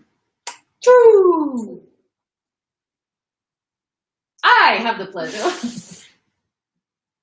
of addressing Count Bezhukov, if I am not mistaken, said the stranger in a deliberate and loud voice. Pierre looked silently and inquiringly at him over his spectacles. I have heard of you, my dear sir, continued the stranger, and of your misfortune. He seemed to emphasize the last word as if to say, yes, misfortune, call it what you please. I know that what happened to you in Moscow was a misfortune. What? I regret it very much.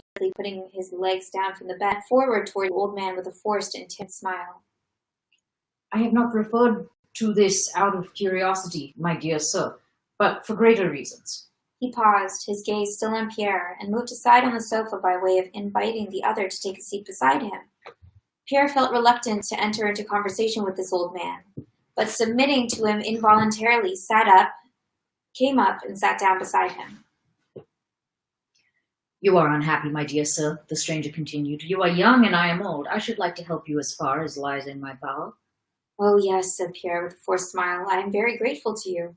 Where are you traveling from? The stranger's face was not genial. It was even cold and severe. But in spite of this, both the face and words of his new acquaintance was irresistibly attractive to Pierre. But if for reason you don't feel inclined to talk to me, said the old man, say so, my dear sir. And he suddenly smiled in an unexpected and tenderly paternal way. Oh, no, Not at all. On the contrary, I am very glad to make your acquaintance, said Pierre. And again, glancing at the stranger's hands, he looked more closely at the ring, with its skull, a Masonic sign. Allow me to ask, he said, are you a Mason? Yes, I belong to the Brotherhood of the Freemasons, said the stranger, looking deeper and deeper into Pierre's eyes. And in their name and my own, I hold out a brotherly hand to you. I am afraid, said Pierre, smiling and wavering between the confidence the personality of the Freemason inspired in him and his own habit of ridiculing the Masonic beliefs. I am afraid I am very far from understanding, how am I to put it? I am afraid my way of looking at the world is so opposed to yours that we shall not understand one another. I know your outlook, said the Mason, and the view of life you mention, and which you think is the result of your own mental efforts, is the one held by the majority of people, and is the invariable fruit of pride, indolence, and ignorance. Forgive me, my dear sir, but if I had not known it, I should not have addressed you. Your view of life is a regrettable delusion. But as I may suppose you to be deluded, said Pierre, just as I may suppose you to be deluded, said Pierre with a faint smile. I should never dare to say that I know the truth, said the Mason, whose words struck Pierre more and more by their precision and firmness. No one can attain to truth by himself, only by laying stone on stone with the cooperation of all, by the millions of generations from our forefather Adam to our own times, is that temple reared which is to be a worthy dwelling place of the great God, he added, and closed his eyes. I have to tell you that I do not believe in God, said Pierre, regretfully and with an effort, feeling it essential to speak the whole truth. The Mason looked intently at Pierre and smiled as a rich man with millions in hand might smile at a poor fellow who told him that he, poor man, had not the 5 rubles that would make him so happy. Yes, you do not know him, my dear sir, said the Mason. You cannot know him. You do not know him, and that is why you are unhappy. Yes, I am unhappy, assented Pierre. But what am I to do? You know him not, my dear sir, and so you are very unhappy. You do not know him, but he is here. He is in me, he is in my words, he is in thee. And even in those blasphemous words thou hast just uttered, pronounced the Mason in a stern and tremulous voice. There's a thou. I've noticed that. I know. He paused and sighed, evidently trying to calm himself. If he were not, he said quietly, you and I would not be speaking of him, my dear sir. Of whom are we speaking? Whom hast thou denied? He suddenly asked, with exulting austerity and authority in his voice. Who invented him, if he did not exist? Whence came thy conception of the existence of such an incomprehensible being? Didst thou, and why did the whole world conceive the idea of the existence of such an incomprehensible being, a being all-powerful, eternal, and infinite in all his attributes? He stopped and remained silent for a long time. Pierre could not and did not wish to break the silence. He exists, but to understand him is hard, the Mason began again, looking not at Pierre, but straight before him, and turning the leaves of his book with his old hands, which, from excitement, he could not keep still. If it were a man whose existence thou didst doubt, I could bring him to thee, could take him by the hand and show him to thee. But how can I, an insignificant mortal, show his omnipotence, his infinity, and all his mercy to one who is blind or who shuts his eyes, that he may not see or understand him, and may not see or understand his own vileness and sinfulness? He paused again. Who art thou? Thou dreamest that thou art wise because thou couldst outlast a sombre and scornful smile, and thou art more foolish and unreasonable than a little child who, playing with the thoughts of a skillfully made watch, dares to say that, as he does not understand its use, he does not believe in the master who made it. To know him is hard. For ages, from our forefather Adam to our own day, we labor to attain that knowledge and are still infinitely far from our aim. But in our lack of understanding, we see only our weakness and his greatness. Pierre listened with swelling heart, gazing into the Mason's face with shining eyes, not interrupting or questioning him, but believing with his whole soul what the stranger said. So this is what's going to happen here? Yes, so Pierre's going to become a believer. Okay.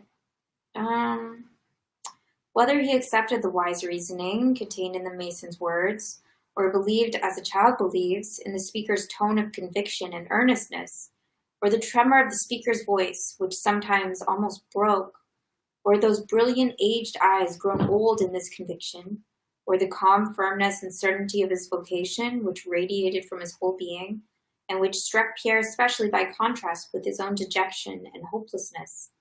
At any rate, Pierre longed with his whole soul to believe, and he did believe, and felt a joyful sense of comfort, regeneration, and return to life. He is not to be apprehended by reason, but by life, said the mason. I do not understand, said Pierre, feeling with dismay doubts reawakening.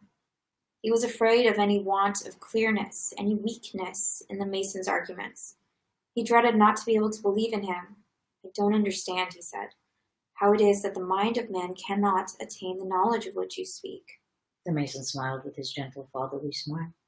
The highest wisdom and truth are like the purest liquid we may wish to imbibe, he said. Can I receive that pure liquid into an impure vessel and judge of its purity? Only by the inner purification of myself can I retain in some degree of purity the liquid I receive. Yes, that is so, said Pierre joyfully. The highest wisdom is not founded on reason alone, not on those worldly sciences of physics, history, chemistry, and the like, into which intellectual knowledge is divided. The highest wisdom is one. I'm feeling this guy right now. The highest wisdom has but one science, the science of the whole, the science explaining the whole creation and man's place in it. To receive that science, it is necessary to purify and renew one's inner self. And so before one can know, it is necessary to believe and to perfect oneself. And to attain this end, we have the light called conscience, that God has implanted in our souls. Yes, assented Pierre. Look then at thy inner self with the eyes of the Spirit, and ask thyself whether thou art content with thyself. What hast thou attained relying on reason only? What art thou? You are young, you are rich, you are clever, you are well educated. And what have you done with all these good gifts? Are you content with yourself and with your life? No, I hate my life, Pierre muttered, wincing. Thou hatest it, and change it. Purify thyself. And as thou art purified, thou wilt gain wisdom. Look at your life, my dear sir. How have you spent it? In riotous orgies and debauchery, receiving everything from society and giving nothing in return. You've become the possessor of wealth. How have you used it? What have you done for your neighbor? Have you ever thought of your tens of thousands of slaves? Have you helped them physically and morally? No. You've profited by their toil to lead a profligate life. That is what you have done. Have you chosen a post in which you might be of service to your neighbor? No. You have spent your life in idleness. Then you married, my dear sir, took on yourself responsibility for the guidance of a young woman. And what have you done? You have not helped her to find the way of truth, my dear sir, but have thrust her into an abyss of deceit and misery. A man offended you, and you shot him, and you say you do not know God and hate your life. There is nothing strange in that, my dear sir. After these words, the mason, as if tired by his long discourse, again leaned his arms on the back of the sofa and closed his eyes. Pierre looked at that aged, stern, motionless, almost lifeless face and moved his lips without uttering a sound. He wished to say, yes, a vile, idle, vicious life, but dared not break the silence.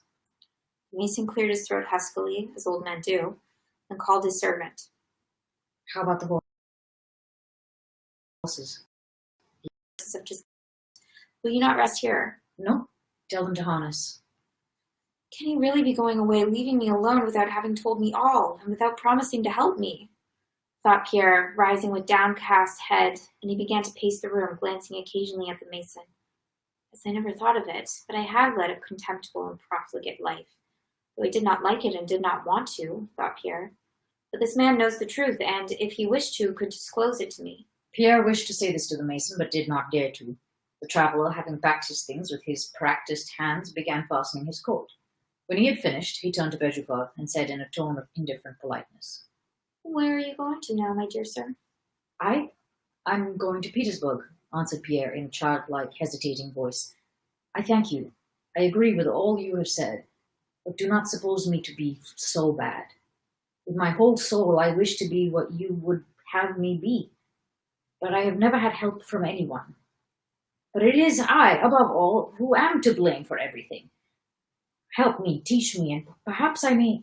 Pierre could not go on. He gulped and turned away. The mason remained silent for a long time, evidently considering. Help comes from God alone, he said. But such measure of help as our order can bestow it will render you, my dear sir. You are going to Petersburg. Hand this to Count Wilarski. He took out his notebook and wrote a few words on a large sheet of paper folded in four. Allow me to give you a piece of advice. When you reach the capital, first of all, devote some time to solitude and self-examination, and do not resume your former way of life. And now I wish you a good journey, my dear sir, he added, seeing that his servant had entered, and success. The traveller was Joseph Alexeyevich Bazdiv, as Pierre saw from the postmaster's book. Bazdiv had been one of the best-known Freemasons and Martinists, even in Novikov's time. For a long while after he had gone, Pierre did not go to bed or order horses, but paced up and down the room, pondering over his vicious past, and with a rapturous sense of beginning anew pictured to himself the blissful, irreproachable, virtuous future that seemed to him so easy. It seemed to him that he had been vicious only because he had somehow forgotten how good it is to be virtuous. Not a trace of his former doubts remained in his soul. He firmly believed in the possibility of the brotherhood of men united in the aim of supporting one another in the path of virtue, and that is how Freemasonry presented itself to him. Hooray! Freemasonry. Cool. I don't really know what the Freemasons do. I know, it's very weird.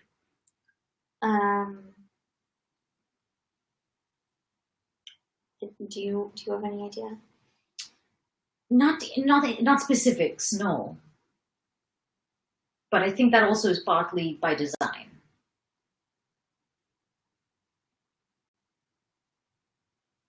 Like it's a secret? Oh, yeah. Freemasonry for dummies. Cool. I thought it was just a secret society where they all help each other out. Hello. Thank you. What? Just reading the texts. What did it do? Thank you. Aww. What is that? I'm looking up Freemasonry.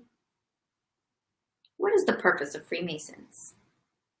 Is to make better men out of good men, better fathers, better husbands, better brothers, and better sons. So it's like Big Brother. We try to place emphasis on the individual man by strengthening his character, improving his moral and spiritual outlook, and broadening his mental horizons. All right. That doesn't sound so bad. Yeah, I don't really know. What is Amazon Smile?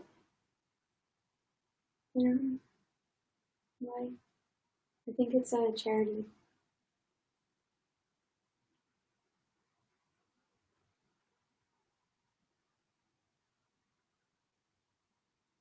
What?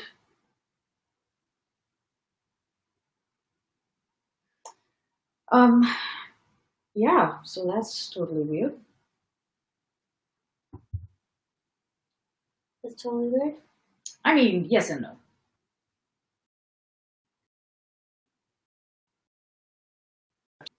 From God knows where. In his dark hour at the abandoned train station. Yeah. I didn't think that was his darkest hour. Did I say darkest? No. I just find it's like, oh, that was convenient. Yeah. Stranger on a train. And by the way, he said he had more money than he knew what to do with. So I misinterpreted it because I was under the impression that he had left everything to his wife. And I don't think that's accurate. He's obviously left something. No. But is she in Moscow? I forgot where she went. Mm-hmm. So is he going to go get her and apologize? No. Right. That's what I'm like. If he wants to be a better man, he should go find his wife and apologize. Right. That's what he should do. Or I'll just he can hang out on my lonesome and think about things. and help other men. Yeah, that's really... Help men be They're men. really the ones. Help the other men be Light. better men. I'm going to find some good men. I'm going to make them be better. I'm going to make them better. Mm-hmm. Mm-hmm. Cool.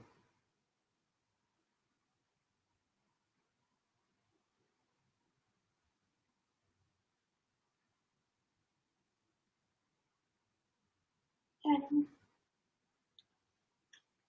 Well, I didn't think we'd get God and the church into this somehow.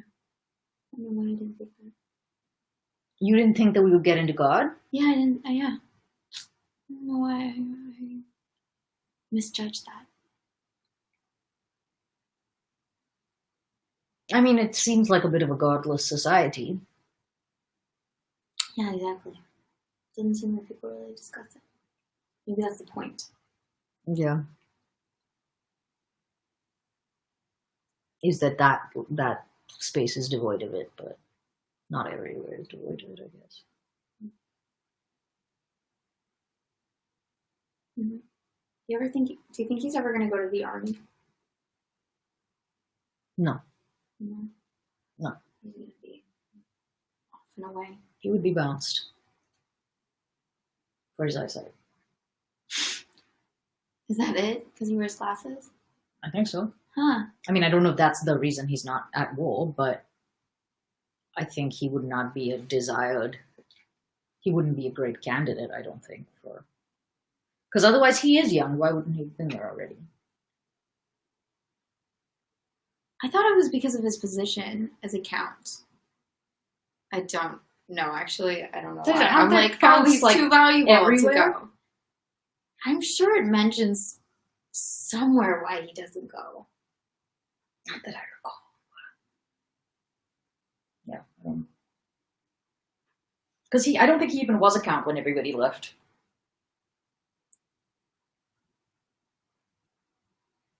No, I don't think so. But it's voluntary, right? So he just wasn't interested. I mean, he's also like a dissenter. Remember, he has all these like... Oh, yeah. So maybe he just doesn't believe in it. Wasn't he the one who was like daring to praise Napoleon? Wasn't he making conversations awkward by getting political? Yeah. I thought everyone liked Napoleon. Like Andrew liked Napoleon. I don't know.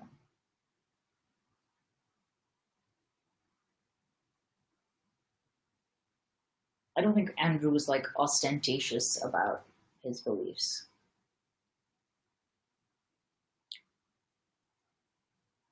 He kept them to his chest. Yeah. How was it playing Faith?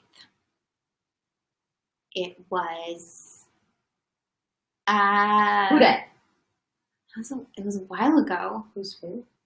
That was a character I played on a video game.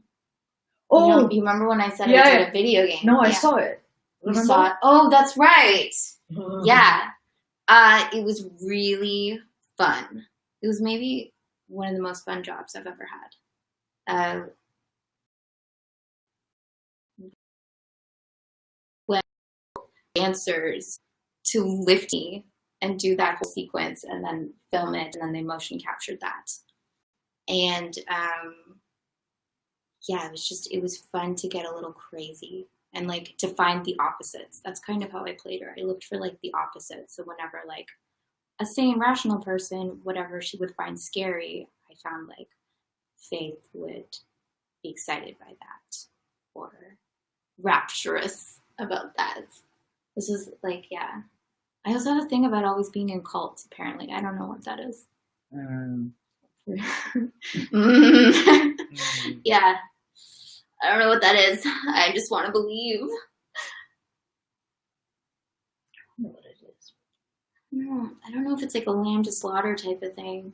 That's I think there's what people project onto me. Yeah, I think there might be a little bit of like naivete or Well, like that kind of innocence, Yeah. but like crossed with a capacity for, it's like a thirst for excitement.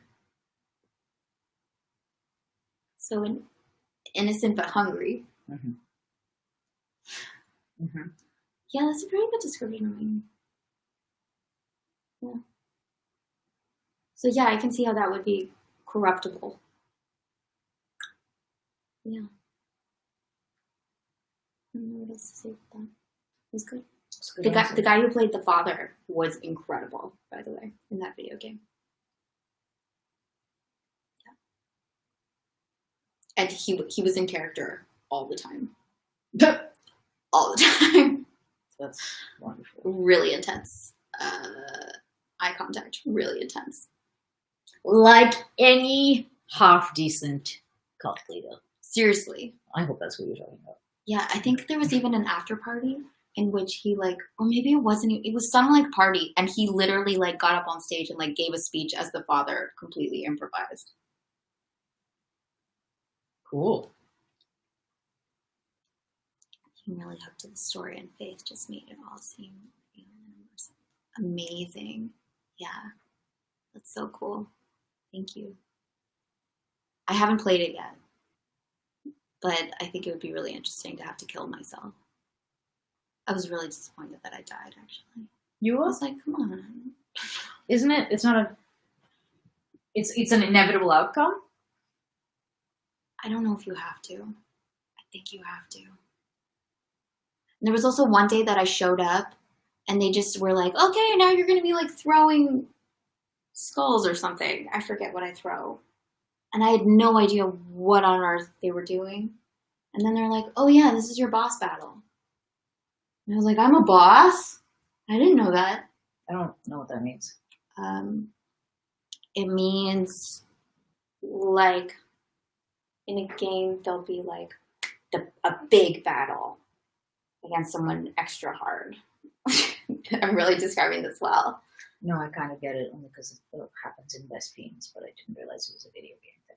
Okay. Meaning I didn't realize it was a wide phenomenon. Yeah, I think for a while they were playing around with different storylines. So maybe that hadn't been decided yet when I was first cast. They had to decide. It would be really cool if you played it. Yeah. Okay. I'll think about that. I don't have a system on which to play it. But I'll think about that. I don't have a television. That's not accurate. I don't have a television. Then you don't have anything. What do you mean? If you don't have a television, you don't have literally anything. There's one right there. I literally forget that exists. I have a television. I never use that. Okay, it's still dead. Okay, I have a television. So maybe. Is there anything else you want to talk about? I don't think so. It's a bit of a sudden turn. Mm-hmm. But I also kind of expected it.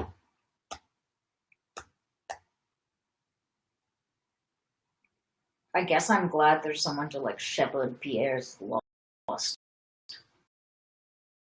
kind of a liability. Being that he like, lunged at his wife, and I don't know, it was just seeming a little like close to being a problem. If he was just going to become like a really bitter old rich count. Yeah, I don't know what the that gambling thing was exceedingly stressful considering he ended up just like paying it. Yeah, I don't know if that'll be that'll change him. I think it has served to like demoralize him in a way. Yeah, that's what it seems like. It was so easily dealt with. Right. That's the other thing about gambling that I don't understand is, like, when is it a game and when is it for money? And why did no one go to Dolokhov and be like, you set him up? Like, he's not going to pay this. He didn't set him up. I guess he did. He,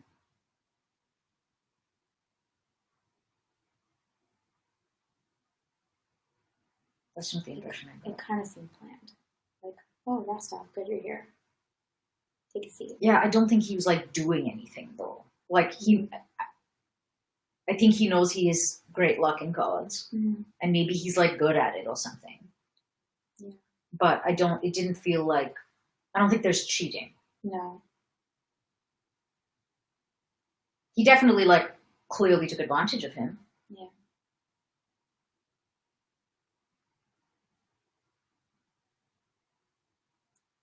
Yeah. Yeah, I don't know where this book is going now. Really?